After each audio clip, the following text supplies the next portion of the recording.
Presented by McDonald's of Glasgow, it's time for the Brown Sports Bag from the heart of the Barrens, a weekly local sports machine. Alongside John Butler, here's your host, James Brown. Well, John, we're back again this week. You're able to be back with us this week. We had Brandon Combs on last week, kind of to have one of those discussions about, some of the trials and tribulations that coaches/ADs had to deal with during the year of COVID. You and I have mentioned this on here before, just talking about the challenges, that administrators had to face all through basketball season, but just compiling that with being a coach probably was not a whole lot of fun a lot of times. Hopefully that will be much better next year. Yeah. I can't imagine it won't be worse. So, things are progressing at a much better rate. So hopefully that nightmare year will be a lot better next year. Yeah, and so, we had that discussion, and then this week we're going to get back to kind of the things we talk about, that being high school baseball, high school softball in our area. Well, we got the weather right now. Today and tomorrow in particular is supposed to be great weather. Yeah, actually, outside of the week of spring break, which was a pretty good week, we just didn't have a whole lot of games that week. This is going to be the best couple of days, temperature-wise and sun and everything else. Maybe rain one day, but that's not too bad. Yeah, so this is a beautiful week for spring sports. So for those who would like to get out and watch some or catch up on things going on, then they should do that. Let's start off talking a little bit about baseball, because tomorrow we will have the Glasgow versus Barren County round 2. The first meeting, Glasgow won 11-0. That was the first week of the season. It was Barren's second game and Glasgow's first game. And to be honest with you, that score was surprising to me. It was a Cole Bunch pitch for Glasgow in that game, and they just kind of manufactured some runs, and it was kind of evident, I thought, in that game that it was Barren County's players, were a group of inexperienced players, because last year's team that did not get to play had a core group of seniors, I think, that had kind of led the way, and so this was like their first day on the stage under pressure, and Glasgow got the advantage of them. Since then, the two teams have, they both have winning records. Overall, I think they've both played pretty well. They've had some up and down games, though. Yeah, I think so. Glasgow is 8-6 and Barren is 9-5. Yep. And I know from the Barren County side, if you asked Coach Crabtree a month ago, would you take being 9-5 after 14 games? I guarantee you he'd say yes. Yeah. And I think Barren has probably played better than maybe most people thought, to be perfectly honest with you, with losing the players that they lost from 2 years ago. Mm-hmm. And they have gotten off to overall a pretty good start. They ran into they've had some tough losses. Glasgow and lost. I think they lost to Warren East and over the weekend and so forth. That's not a bad loss. Warren East has got a good team, good program. Yeah, and they've lost to Bowling Green. So their losses have been respectable. They really hadn't lost to anybody that I would scratch my head and going, hey, that's a terrible loss. They really hadn't done that. And for the most part, they've hit the ball pretty well. Tay Pointer is having a good year. He's the shortstop. But this is Tay's third year starting, maybe his fourth year starting. Played some as an eighth grader. Yeah, and he and the nucleus of the infield, him and Zach Wasson, the second baseman, have both hit the ball well. Corbin Murphy, a senior, hit the ball really well this year, and they've got some contributions from I think the catcher McCord, sophomore, I believe. I know he's had a homer, and has had some good games as well. So you combine that with some good bats and taking advantage of some opportunities, and the pitching of Jamison Bowie and Blake Cook. Right. They've got kind of a little bit more of a set rotation, I think, than maybe Glasgow's had so far. Yeah. And, you look up and you're 9-5, and for this time of year, there's still about 3 weeks left in the season, I believe. I think Barren has to be overall pleasantly pleased. Yeah. And on the Glasgow side of that, you mentioned the set rotation. Glasgow had a set rotation. Cole Bunch, as I mentioned, pitched that first game against Barren County. I think he also pitched in the 4-2 win over E-Town, which was a solid win for them. Sure. Mm-hmm. But I'm not sure that he's actually had a chance to pitch since then. He's had a little bit of arm issues, and they've basically been trying to rest him up and get him ready probably for the close of the season. Well, I know one game that Glasgow played last week, they they started a freshman, I think, on the mound, and they may have had an 8th grader out there. I'm not for sure. They had back-to-back days, not last week, but the week before, where they played Franklin Simpson, and then they played Metcalf Thursday and Friday. And I think they pitched 4 freshmen, a sophomore, a junior, and a senior in those games, just trying to get through the end of that week. Yeah, and that's kind of become their rotation a little bit, pitching those freshmen and. It was an 8th grader. The team they were playing against had an 8th grader. Yeah. Okay, that's right. Yeah, I mean, they had – so their freshmen, Mason Bass, John Carroll, Preston Gauntz, those guys have been on the mound. Zachary Poore. In that game against Metcalf, I think Xavier Ferreira, who plays third base, is the senior. He ended up closing out the game. I imagine he's not – he's kind of like one of those position players. They say hand on the ball at the end because they've run out of pitchers. You know, it's kind of like that. Well, just looking at the results of a lot of the Glasgow games, it seems to me their strength has been the ability to score runs. Yeah, they have put up a lot of. They've had some wild games in terms of runs, and that kind of runs counter to some of Coach Royce's former teams, in which he won a lot of 3-2, 2-1 games, and right now a lot of the games are 12-10 and things like that. So it's a little bit foreign to me to see that. But they've had Jackson Poland, the good guard on the basketball team. He's their shortstop and has hit the ball well. And John Carter Myers, who's one of the rare 3-sport players. Yeah, you don't see a lot of 3-sport players anymore. Right. And he's their center fielder and has hit the ball well. And I think Cameron Hayden is another one that's been active at the plate. So if past the way the Glasgow and Barren County has played lately, you would think tomorrow could be a rather high-scoring game. Yeah. Because both teams have put up runs. Now, I think part of it is hitting is contagious. Mm-hmm. So the more you hit, the more confident you are at the plate. Yeah. And I think the other deal is I think the pitching in the area is a little down too, because you have to remember, we've discussed this, some of these kids that are pitching have not really pitched in 2 years. Yeah. There's not a lot of kids that play Babe Ruth. That's the 13 through 15. Mm-hmm. In fact, the Barren County League and the Glasgow League struggles to find teams to even play when you're 13 to 15. Right. Which is a shame. Yeah. It really is. It's a crying shame. And not many people probably in baseball played Legion ball last year or even travel ball. Right. So the arms are, some of the pitchers are trying to throw may have not have pitched in live games in over 2 years. Well, and just like going back to the Glasgow thing, talking about them pitching the freshmen and the sophomores, I mean, we're talking the last time there was competitive baseball, they were middle schoolers. Yeah. I mean, so they're certainly not pitched in varsity competition before. Well, I mean, certainly not. They couldn't have really. And Barren, as we talked about, had a group of guys who were ahead of these folks. They basically had 5 kids who were pitchers who would have all been seniors last year that they were looking at. So there's few of these guys who have varsity Jamison experience. Bowie does have some. He pitched his freshman year. He's I think the exception for that whole team. And every team that they probably play, with the exception of, say, Bowling Green and maybe even Warren East, and maybe South Warren, I'm not sure. Yes, the Bowling Green schools have a much bigger Babe Ruth program. Yeah. Travel Legion than around here. Yeah. And I just expect those kids have probably played more baseball. Yeah, I'm just that's guessing. what I was going to say. Yeah. I'm guessing. And so, I mean, so it's interesting when they play them, because it's interesting to see how many arms they have to put out there. But as we talk about, when you're talking about Monroe, Metcalf, Allen, probably Green, Hart, some of these others that you're going to be playing, it does not seem to be the case. It is weird that the Babe Ruth has kind of not disappeared, but you don't have near the numbers that play. Why you don't play baseball when you're 13, 14, or 15, but when you play, but you have more people than you really need when you're 10, 11, and 12.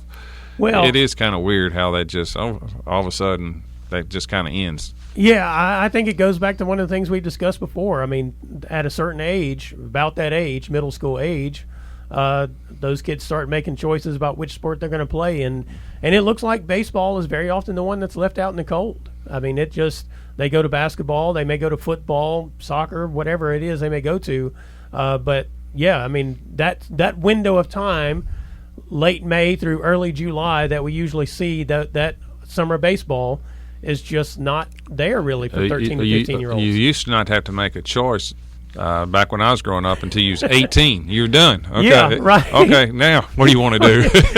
And usually that choice was golf. That's right. You was 18 now. Okay, now you got nothing else to go to. But, yeah, you just went from playing another sport or right. things like that. You just kind of moved from sport to sport. You didn't really have to. There was not these pronouncements that you better pick a choice or you're going to get behind. You right. know? And that's one of the drawbacks today. You know, there's things better today than there were 20 years ago. There's no question obviously. about it. I mean, not everything is worse, but I think one of the things that is a little bit worse is maybe the pressure on kids to maybe specialize a little bit more, and there's just really no excuse not to have a strong league of 6 to 8, 13, 14, and 15-year-olds. And that could be, you know, back when I played back in the 80s, that was we didn't even have a JV team when I played. Yeah. Didn't have a freshman team. But you know what? You know how those young, you know, when we were young, when we were 8th grade and freshman and sophomore, our experience was if you didn't get enough action in varsity, well, you always had Babe Ruth. Yeah. You know, it is ironic, though. You pointed out John Carter Myers playing 3 sports. I mean, he's the son of a coach, a football coach, a longtime football coach, and he plays football, basketball, and baseball. It's great. And I do find that part at least interesting that in his family, you know, he's playing 3 sports. And it's pretty cool. Yeah. And you would think there'd be a lot of pressure on him to focus on football. Yeah. I mean, maybe not at home, but just in general around him. So I think that's pretty awesome. I think it's great. You know, at least play 2. Yeah. You don't have to play 3, but at least try to play 2. I think it's good. Yeah, and I think there are a number of players on Glasgow and Barren County's teams that play 2 sports. I do too. On their baseball team. I can't name them all off the top of my head, but I know there are several that cross over. They may play basketball and baseball, football, baseball. They may play soccer and baseball. I'm not sure. I think Zach Wasson played soccer and plays baseball. So, right. You know, there's a number of kids out there who are playing at least a couple of sports, which I think is a good thing. I do too. Real quick, I was just going to say, you know, we were talking about the Bowling Green, Russell County. Russell County's up there this year in terms of in the 4th region. Always South Warren. Yeah. I think South Warren is doing pretty well. Bowling Green's very good. They are very good. And that game Barren had against them, I think it was last Thursday, they were up in that game, and Bowling Green, I think, scored 5 runs to put it away at the end. And then Greenwood is a team that has had some really good days. I don't think they're as consistent as these other 3 that we mentioned. Be pitching, too. Who's pitching? Who's on the mound? You don't know. Of course, down in that district, they do it a little differently. They play 3-game series. Yeah. So when you play, you know, they'll play Bowling Green and Greenwood will play Monday, Tuesday, Wednesday. Yeah. And that way, one pitcher, your best pitcher, doesn't dominate. You know? You don't just roll them out for all the district games. Right. And by the way, the Glasgow-Barren game tomorrow is the seeds of Barren is the 2 seed and Glasgow is the 1 seed. They only count the first. It's like basketball. They only count the first game. Right. So it doesn't. It's for fun. That's not changing now. Allen and Monroe have not played yet. Is that correct? Yeah, that's right. I think they play tomorrow at 5:30. And that will determine the 3-4. Who will Glasgow and Barren play? Yep, that's right. All right, it's the Brown Sports Bag brought to you by McDonald's of Glasgow. We'll be right back. Presented by McDonald's of Glasgow, it's back to the studio with James and John, the Brown Sports Bag.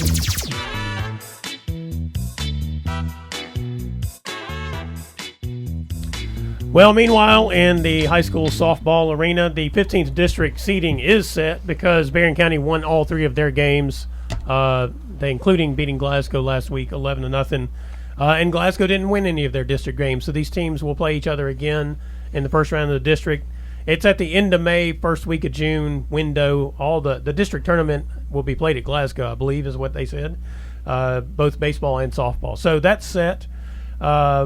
And thus far, I mean, Barron's been pretty dominant against their district opponents, and they've been pretty dominant against pretty much anyone except for their little trip to Lexington, where they ran into probably the best competition they'll see at any point in time this year. Yeah, they were 9-0 before the trip. Yeah. And when they got up there, they played 3 really good teams. Mm-hmm. I mean, I saw the Lafayette game. My niece plays for Lafayette. My brother-in-law is the head coach at Lafayette. Gotcha. And Lafayette is legit. They're number 3 in the state, and and they're really, really good. Yeah. And they knocked off. It's deceiving. Lafayette beat Barren 9-0, but it's deceiving in terms of it was more competitive than that. Mm-hmm. Lafayette had two big innings, the first and I think the fourth, where they put 4 and 5 up. And Lily Brody, the pitcher for Barren, gave up 9 runs, but she also struck out 12. Right. So it's a little odd. And defensively, Barren struggled against Lafayette. They played on a big field and had some trouble with some bunt coverage. But I thought that was probably what Coach Murphy was looking for. You don't learn a lot about your team when you're winning 13, 14 to nothing. Mm-hmm. It's game's too easy, and you're not putting in difficult positions. And so they went up there and they played them. They played Louisville Assumption, and I think they played Christian County. Yeah. And all 3 of those teams, in the last poll I saw, are in the top 15 in the state. Right. And though Barren did not win, I thought the experience was great for them. And then when they came back, they had to play Warren East, another top 20 team, and that experience probably helped them. They lost 2-0 in a very competitive game, but they had trouble against Katie Markham, the head coach, the pitcher for Warren East. Yeah. But so they lost 4 straight, and since that time they've won 2. But I really think deep in my heart that that's going to help them down the road. Yeah. Well, certainly against Lafayette, Christian County, and Assumption, they got to see things they had not seen yet in the games they had played. I bet pitching. Even though when they went to E-Town, those teams weren't as good as the teams that they saw up there at Great Crossings or whatever park that was in Georgetown. I guess is actually where it was. So, and then as you said, they came back, played Warren East, a competitive game against Warren East. Warren East is probably the second best team in the region right now. South Warren is undefeated, and they've already beaten Warren East once, 1-0. But with those 2 teams, it could go either way. And Greenwood has crept up there again. They have split with Warren East. They lost first time 3-0, won the second time 3-0. This was last Thursday, I think it was. So there's 3 really good teams as usual in Bowling Green. Yeah, South Warren, Greenwood, Warren East. And Bowling Green's not terrible. Right. Barren beat Bowling Green last week. I think it was last Friday. Yeah, they beat them 6-3, and the first time they beat them 3-1. Right, so those are competitive games. Yeah. Bowling Green, you put them in a couple other districts, they'd probably be the best team. Right. So that district is, it's going to come. The regional champion will be somebody from that district or Barren. Yeah. That's just, I can't see any other situation. Barren does play at Franklin today. Yeah. And Franklin is not bad. No. Franklin is probably probably right after that. Yeah. They're not bad. Yeah, there's kind of, and I actually had Greenwood in that second tier. I had South Warren and Warren East by themselves last week when I was talking about this, and I had Greenwood in that second tier. And Greenwood, Barren County, probably Franklin Simpson, maybe right there next to them as like a second tier. And Greenwood may still be in that second tier because I don't know if Markham didn't pitch against Greenwood on Thursday because Warren East was going and playing in that 2A tournament over the weekend. Okay, don't get me going on that. I'm not. I'm just pointing out they may not have given everything they could against Greenwood. I don't know. I think we could have a tournament and call it everybody else. This is for schools with 400 to 722 or 800 to 985 or whatever. Just whatever you want to and give out a state title, and you'd have people show up. I guarantee you. You would, because parents would want to see their children compete. And a state title. Yeah, that's right. Just name it, whatever. Anyway, so meanwhile, I was going to say this too. Now, Glasgow, they won one game. They beat Hart County 4-1. I think they're 1-10 overall. Very young team. And I will say this too. I saw some of their earlier games, and you could tell they were young in body language when things went wrong. They kind of compounded by making more mistakes. Getting their heads down. And it wasn't that they weren't competing, but that they just the realization that they were in trouble and they were struggling with that. Right. I will say this against Barren and against I think they had played Greenwood and I can't remember the other team they had played. They lost all 3 of the games. They were better teams, but their body language was good in all those games. I mean, the other teams were just better. Mm-hmm. They didn't compound mistakes. As a matter of fact, they made some good plays in those games, and you can see the growth of those players as the season is progressing. Well, the thing about it, when you're coaching a team that's young and going to struggle, like Glasgow is right now in softball, you want to get something out of the year. Right. And you're not going to have a good record, but you want this year to at least make you better for next year. Mm-hmm. Because it's not very successful if you go, 5-25, and you come back, and the next year you go 5-25 again. Right. You want to build upon that, and part of building is to develop good habits, mm-hmm. which is, being competitive, mm-hmm. playing through mistakes, learning to make winning plays. You may not win the game, but do you make winning plays? Do you throw it to the right base? Do you hit your cutoff?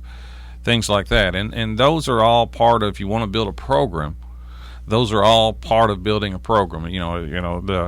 The college coaches call it culture. You can call it whatever you want to call it, whatever you want to call it. But it is part of building something that you got. That you get better one year can lead to better success the next year. Yeah, and I think I saw that. Like I said, I saw a couple of their earlier games. One against.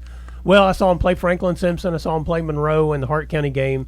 They lost to Franklin Simpson and Monroe County games. And in both those games, those two losses, they were more lopsided than they should have been, basically because once it started, there was just the snowball effect, right. Once something went wrong.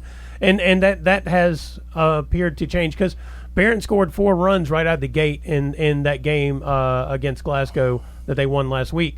And I had that reaction. I was like, well, let's see how they handle this. But it could have been a lot worse than 4 runs, and Glasgow managed to get out of that. Their leadoff hitter, Haynes, she got on base, stole second. So they came right back after that at the plate and competed. Brody's a solid pitcher, so she managed to get out of there without any damage as it was. But they kept on competing. So, there are positives there sure. for Coach Crow to look at, as you were just pointing out, in developing for the future. I think it'll be the second meeting is tomorrow again between Barren and Glasgow. It's over at Barren. They should have great weather, as we say. It'll be a beautiful day out there. 80s, I believe, tomorrow. Yes, I'm so looking forward to it. I don't know how many games I've frozen to death at trying to shoot photos this year, and I didn't stick around for the JV games, so I'm sure the JV players were really excited when it was 32 degrees. JV is they get the short end of the stick because they play after the varsity, and oftentimes the weather is considerably cooler this time of year. Yeah. Well, it's been an interesting softball and baseball season so far. It's interesting to see just the growth of the players because, as we've pointed out, they just didn't have a year last year. And so for so many of these players, it's really their first time out there on the mound and whatnot. Yeah, this year the kids have an option if they want to repeat the grade. Yeah, they got by May 1st. So this is a big week. This week we'll find out. The school will know. Yeah, I don't know if the public will know. The school will know by May 1st how many kids from K through 12 want to take the year over. Right. But the seniors that played spring sports last year did not get that option. Right. Yeah, and I feel badly for them. I do too. I will say that I think at some of these games where they've done the senior nights, they've honored the seniors from last year, had them come back. That's a nice gesture. Yes, it is. I know they did that with Glasgow's softball seniors from last year. Yep. So, yeah, that was a nice gesture. Real quick, I did want to point out something else that's not spring sports related. We had some folks who competed at the state swim meet. Sure did. Glasgow had Abby Lee. She competed in the 500 and the 100 50 and 100 freestyle. And then the Barren County had the relay team of Hannah Doyle, Abigail Harbison, Julia Kinsman, and Elaine Ross. They competed in the 200 medley. They pulled the double. They swam in the state competition at Russell County and got back for the prom that night. That is right. Yes, there was a. And they all went. They all went to swim. Yes. None of them skipped it. They went to their state meet and then they went to their prom. That's a pretty impressive double right there. Yeah, it was a good Saturday for them. All right, it's Brown Sports Bag brought to you by McDonald's in Glasgow. We'll be right back. Presented by McDonald's of Glasgow, it's back to the studio with James and John, the Brown Sports Bag.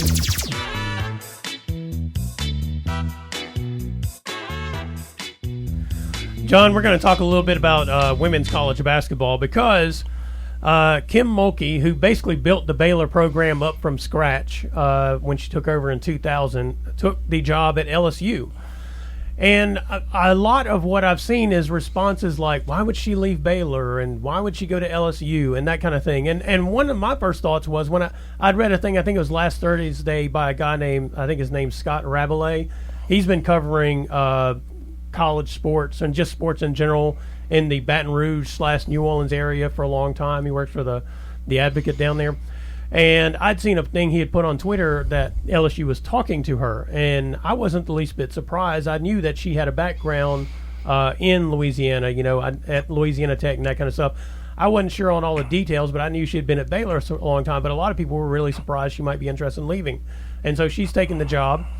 And it kind of struck me that people had forgotten that there was a point in time when LSU was actually one of the better programs in the nation in women's college basketball, but that kind of predates our awareness of women's college basketball. I mean, WKU is also actually one of those programs. It's just that was in the 80s and mid to late 90s, and women's college basketball hadn't really become like a national thing except for the last 10 years or so. Mm-hmm. And so I think a lot of those programs, Louisiana Tech, LSU back in that window, WKU, there are probably several others. Tennessee's still around. They remember that because of Pat Summitt, I suppose.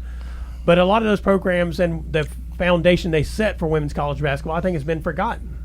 And so I wasn't surprised that Mulkey was going to LSU, but it seemed like a lot of folks were. Well, I am. Yeah. LSU needs some good news. They do indeed. Who knows? They may have paid handsomely for this. Right. And there's no question she's a great coach. She's won 3 national titles. And she's controversial. Oh, yeah. I mean, she's you get the whole ball of wax with her. You get everything with her. I mean, she's a great coach, but what's on her mind is on her lips. I mean, Right. she does not hold back in terms of emotion and anger and things like that. And yeah. But I mean, she's very few people who've won 3 national championships leave that school. In fact, I don't. They really don't. No, I mean, I know Roy Williams left Kansas, but he didn't win 3 national championships at Kansas. I think he just won 1 there.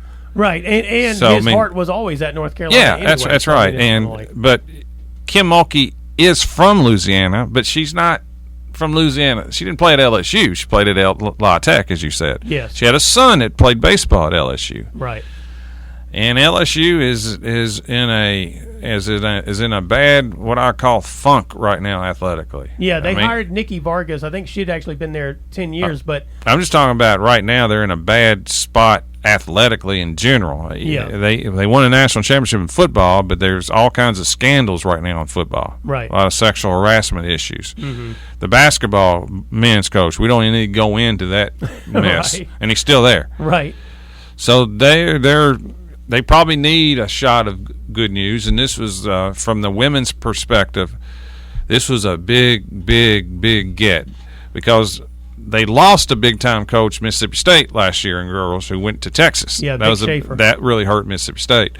So getting Kim Mulkey to come back into the conference, that's a big-time move. Yeah, that's big time, and I have no doubt with the resources that LSU has and the number of recruits in Texas and Louisiana that she will be instantly good there. Yeah, I mean, I would say that the SEC has been down. Well, outside of South Carolina and Mississippi State. Yeah, it's been down, but it has traditionally been the Great number program. 1 women's baskall conference. It has traditionally. Has not been. I mean, South Carolina has been the top dog, and Mississippi State got really good. Yeah, and maybe I'm wrong. Texas A&M has won a national title, but the Tennessee's down. Georgia's been down. Kentucky made a little run and so forth. Right. So it's still I think it's a Pac-10, and this conference, SEC, is probably the 2 top. Yeah. But this does kind of change the power dynamics in terms of women's college basketball because going back to what I was saying about the history of LSU made 5 Final Fours in a row. Mm-hmm. Now, part of going back to the controversial side of things, part of what happened there, though, was, Sue Gunter had been there, I think, 22 years, had won 442 games. She had been to the Elite 8, Sweet 16. They had never made it to the Final Four. One of her former players, Pokey Chapman, was like her lead assistant and #1 recruiter, and was the person who was really bringing in the talent. And when Sue Gunner got sick, Pokey Chapman took over. She coached the 3 years. Then she ended up getting fired for having, or she resigned technically, because it was exposed that she had a relationship with one of her former players. And I guess the question was it a player at the time, when she was coaching the player? And then they hired Van Chancellor, who had been at Ole Miss, one of those other forgotten women's programs that had pretty much put women's basketball on the map, in the SEC, especially in the 80s, early 90s. And they went to the Final Four there. And then they had a couple of good seasons. His last couple of seasons weren't so great. He resigned. They brought in Fargus, hoping to turn things around, and that just never really worked out. It also, I think, says something that they left Fargus there for 10 years, and she made the NCAA tournament, twice, I think, in those 10 years. It's been a while since they've been relevant. Yeah, and so, maybe that's also the shocking part. But I do still think there are a couple of things from Mulkey. One is she's originally from Hammond, a little dot just north of Hammond. I think it's called Tickfaw or something like that. But she played high school basketball at Hammond before she went to Louisiana Tech and Ruston. And Hammond is 50 miles from LSU's campus. So her family still is there. And this guy, Scott Rabelais, was pointing out, that is a draw for her, that returning home idea. Maybe not to LSU as home, but to that part of Louisiana. Yeah, I think from a Baylor perspective, what's disappointing is this is awful late in the year. Yeah. This is, May 1st is Saturday, and you've got most of your recruits already in, and, I think that's what's – in fact, Baylor just accepted a transfer last week to come in. Right. And then all of a sudden, the coach who's been there 20-something years won 3 national titles. I think that's probably surprising to Baylor and all the players that at Baylor too. A little surprising this late in the year, but they'll get over it. And it's college basketball. There was a list of potential coaches, especially if they hire from outside the program. I don't want it. If you mention my name, I'm not interested in the Baylor job. Well, I was actually going to mention that Michelle Clark Hurd is one of the people on the short list if they hire from outside the program. So I thought that was kind of interesting. Yeah, it would be. You probably would have been on the short list. I'm just not interested. You don't want to live. Let me tell you something, John. I'm going to tell you this right now. I don't want to move to Baylor. I'm going to tell you Waco. I'm going to tell you this right now. In terms of living somewhere, I'd much rather live in Baton Rouge than I would Waco, Texas. I'm not interested. I've visited both of them more than once, and I have a preference. But anyway, it's kind of an interesting situation, I think. And for LSU, I think it's a good opportunity for them to bounce back, become one of those premier programs again. I was going to mention also, going back to Sue Gunner real quick, there's this book. It's called Just for Fun, the story of AAU women's basketball. And one of the hotbeds of women's basketball in the late 50s through the mid-60s was Nashville Business College. Women would come there and go to school there, and then they would play on this AAU basketball circuit under the Nashville Basketball College banner. And I've always thought that was a pretty fascinating thing. Sue Gunner was one of those people who came to Nashville and played. But it's a pretty fascinating book if anybody's interested in that kind of thing. Lots of names in there that you will recognize, including people like Pat Summitt and those folks who kind of went through that whole circuit process as well, and was kind of the groundswell of women's college basketball as it came forward. Anyway, it's an interesting thing. I think it's going to be interesting to see how it pans out, in the SEC, how it pans out for LSU, and how it pans out for Baylor. I think that opens the door. You mentioned Schaefer earlier at Texas to, build a dominant program there in the Big 12. Yeah, I have no doubt LSU will be fine. They'll improve with her. We'll see what happens to Baylor. Yep. All right, it's Brown Sports Bag brought to you by McDonald's in Glasgow. We'll be right back. Presented by McDonald's of Glasgow, it's back to the studio with James and John, the Brown Sports Bag.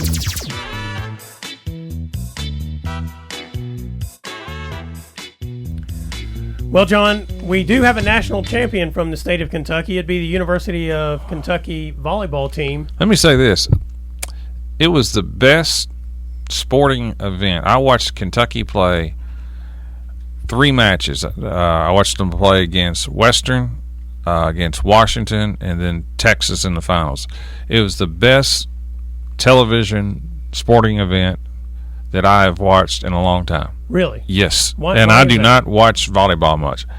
I just love the skill level. If I'm a volleyball coach, a high school volleyball coach, I don't care where I am in the state, I would really show those. I would show my team sometime when we ever get together. I go, if you want to see quality, watch this, because it was so neat to watch. In Kentucky, I was, I like both schools. I like Louisville and Kentucky, but I pull for Louisville. But I was I was for Western against Kentucky just for the local interest. But the more I watched Kentucky, man, the quality of play was incredible. I really enjoyed watching it. And UK has a senior setter. It was Player of the Year, not in the conference, nationally. Right. Her name was Madison Lilly, and she's the best volleyball player I think I've ever watched in terms of she was not the one doing the spiking. Yeah. She was the one doing the setting. Yeah. And the blocking. She's like 6 foot, so she can block, and a tremendous setter and player and server, and just, I mean, UK they looked like, to me, they just watching them. Don't know them. If they walked in here, I don't know a player. They just looked like to me they had good people. Yeah. And the thing about volleyball that's interesting about volleyball, nobody's ever mad or sad in volleyball, because even if they don't score, they huddle together and they're smiling and high-fiving. It's the happiest sport I've ever seen. But you're even more happy when you win a national title. Right. Well, and, to that point, you're talking about, how good Kentucky was. They swept WKU 3-0, all right? That's WKU's only loss all year. And Western had won 2 games in that. Yeah. 2 games in the NCAA tournament to get to Kentucky. Right. But Kentucky dominated them. Yeah, and it's just amazing. That's probably the best WKU team ever, at least looking at the record. Right. And I think Travis Hudson basically said it was, right. In every aspect. And they had no chance against Kentucky. And it's just amazing the different level in volleyball, just even in college volleyball. Well, Western can say they lost to the national champion, that which is they true. did. Yes. They did. And Kentucky just, man, I just thought they were so fun to watch, and they played with such a joy to it. Plus, they were so skilled. Mm-hmm. Just you have to earn points at that level. Yeah. I mean, most teams aren't serving into the net. Yeah. And most teams aren't just bumping it 3 times, just throw it over the net. I mean, it's just high. They play above the net, and it's just so much action, and you just have to be so skilled to play at that level. Mm-hmm. And it just, I just watched them play, and I go, man, this is fun to watch. Yeah. I mean, I made it a point to watch them. I enjoyed it that much. Yeah, it was a worthwhile thing. There was the first national title in volleyball that the SEC had won. Not Kentucky. The SEC had never won a national title in volleyball, and I did not know that. I knew the Pac-10 traditionally was good, and I knew Nebraska and some of those teams in the Midwest were good in volleyball, but I thought that Florida or somebody had won a national title. I mean, maybe if it was beach volleyball, maybe. But Kentucky's the first. Yep. Meanwhile, the Kentucky Derby is this Saturday. Your one of your favorite sporting events. It's one of my favorites. That's right. You have any favorites that you're going to lay out there for anybody? Well, this is the quickest turnaround for the Derby. Of course, they ran the COVID Derby last year in October, right. So now they're back in normal. And I think Churchill Downs is going to have. They're allowed 60% capacity by the governor, and that will put them. There should be 50 to 60,000 people there, which would be kind of neat, to be honest with you. Are they doing the infield, or are they still not able? They're to doing the infield, but it's not like walk. You got to get a reserved ticket to go into the infield, so it's a little bit more reserved than in the past. But 50 to 60,000 people is pretty neat to have that. So I mean the favorite is a horse by that. It's undefeated, exclusive. I think its name is Exclusive Quality. Mm-hmm. That's the favorite. I think the horse is 5-0 or 6-0. Won the Bluegrass Stakes in Lexington, but he's not a dominant horse. He's I wouldn't say he's lays over the field. I think will be in the money somewhere. I like a horse called Hot Rod Charlie that I think is improving. That's kind of my. It's a good name for a horse. Yeah, I think he'll probably be anywhere between 8-1 to 12-1. Won't be the first, second, or third favorite, but I think he's got a chance. Yeah. Well, as you know, I mean, I'm not much of a fan of Kentucky Derby, but anyway, it's a fascinating event. It is. It's one of the biggest events and sporting events there is, and it is. It's one of the things that Kentucky is famous for is the Derby. Yeah. Well, it's kind of like the Masters. I mean, it is event viewing. It is an event in itself beyond just the sporting event that is going on. No question. So that's a good thing. And we're getting slightly back to normal if you can have 60,000 people at a Derby. Now, normally they'll draw 150,000. Right. But still, that's an improvement from none. Good for the economy. Yes. Meanwhile, our Cincinnati Reds look like a team to beat. I think they've lost 7 in a row. 7 in a row. Cannot seem to figure out how to close out a game. I mean, because I think they've had a lead in, 5 of those 7 games? And they just can't finish them off. Yeah, their pitching is... Hit the bricks. Yeah, I mean, they've got... Offensively, they're pretty gifted at times. Right. Love their right fielder. He can flat out hit. Nick Castellanos. Yeah, he's a tremendous player. But pitching is they got swept by St. Louis. Yeah.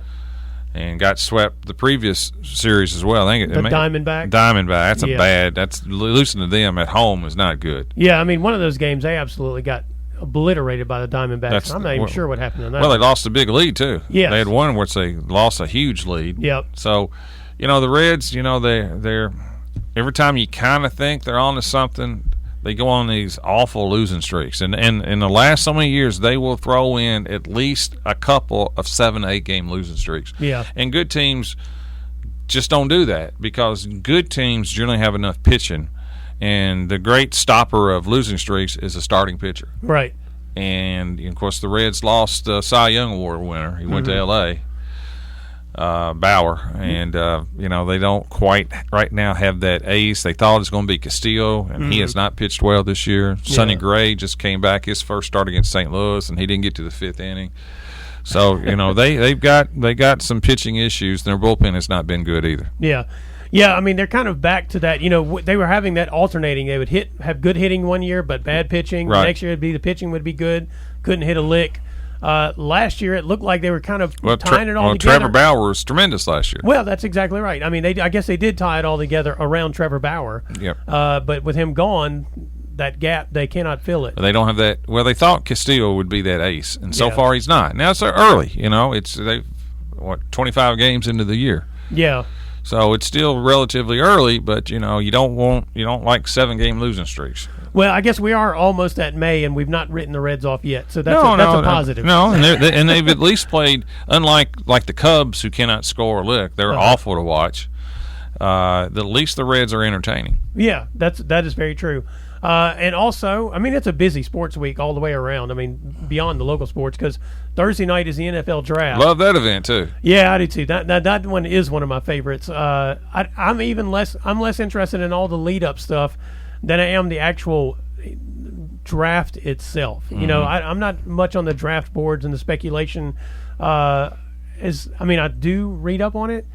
But I'm more fascinated by the decisions that these teams make in these moments when they've had all this time to prepare to make a draft, and you still sit there for 15 minutes waiting for them to call it in or whatever that number is. I think they shortened it to like 12 or 10 now, but used to you were there for 15 minutes and they know who they're going to pick. Well, you think, but maybe if the person in front of them, I just know through a fantasy draft, once you get a minute, that player that you've been looking for, the guy in front of you takes that player and just throws you completely off. So you don't have a sheet of alternates lined up and ready, huh? Sometimes it throws you completely off.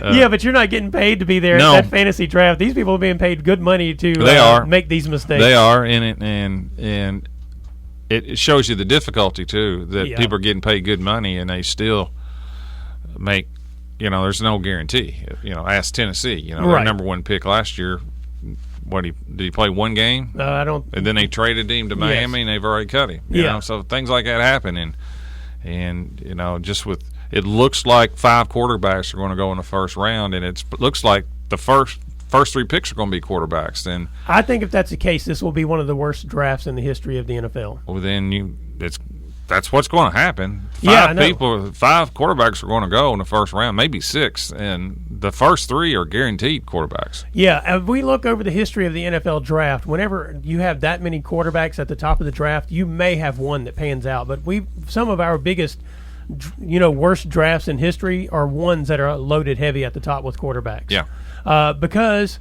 it's such a gamble with a quarterback. And as they say, if you're picking first, you're probably not very good, which means you're putting a quarterback in a bad situation to start with. And that's not great for the development of that quarterback more often than not. There have been exceptions to that, but not many. And that's why when I see these, there was one list that actually had the first 5 picks as quarterbacks. Yeah. And I was like, that's not going to happen. No, it's not. Take a trade. Cincinnati is number 5, and they're not taking a quarterback. Yeah, I would. They're hoping they do all take quarterbacks so they can get Pitts. Yes, I would imagine. That's right. But the first 3 are for sure quarterbacks. Yeah. San Francisco technically didn't need one, but you don't trade away. They gave up so much to move up to 3, and you generally don't do that for a receiver. It's generally when you move up, you're going for. Yeah, you're going for the quarterback. Going for the quarterback. So it's even though they got one, but they obviously don't have enough faith in him. Mm. So San Francisco would be an interesting spot for a quarterback to go to because they're good. Yeah, they do kind of defy what I just said about the general rule. If you're picking at the top of the draft, you're bad because they seem to have everything in place. They just need a quarterback, a healthy who can stay quarterback on the field. Yeah, and I'm confused by San Francisco because Garoppolo, Jimmy G, got them 2 years ago, not only to the Super Bowl, mm-hmm. they were up double digits going into the third quarter. Yeah, it wasn't his fault they lost that game. No, it wasn't.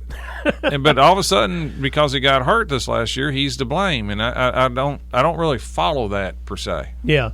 Well, and I would also say, they had Nick Mullen behind him, and I'm not saying Nick Mullen's an NFL quarterback, but I am saying if all those people are such geniuses at San Francisco that they can take Jimmy G and he's not good enough and get to the Super Bowl, meaning he's not good enough now, and then get him to the Super Bowl, surely they could have done something more with the backup. And Jimmy G's 28 too, by the way. Yeah, I don't know. So something about it that's just little strange, but it is so fun to watch the strategy and who goes where, and it looks like to me this year is the year for offense because it's the tight end is supposed to be the best tight end drafted in 30 years. Yeah, the best crop of receivers in years, and then you got the quarterbacks, and so somebody's going to fall and get a real good defensive player because the defensive players are dropping down the list. And you got Patrick Surtain out there, the third. Yeah, so there's going to be some good players available. It's pretty neat.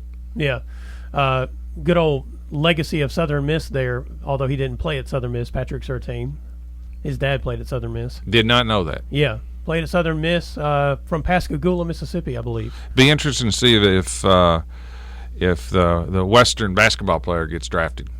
Carson Williams? Carson Williams. Yeah.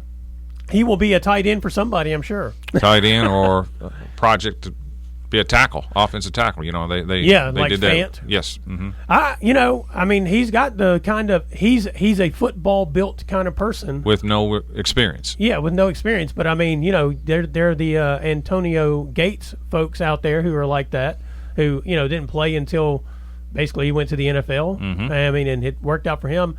It's proven that you can turn some of those tight ends. You don't have any. If you never played, you don't have any bad habits. That is true. Yes, you can go right into Kyle Shanahan's system, and he can teach you everything you need to know. No bad bruises or injuries. So yeah. Well, I do think it'll be interesting, that draft. But I do think if there are that many quarterbacks going at the top, it's going to be a what if kind of draft when we look back 5 years down the road. Swing and miss. Yep. All right. It's Brown Sports Bag brought to you by McDonald's of Glasgow. We'll be back next week.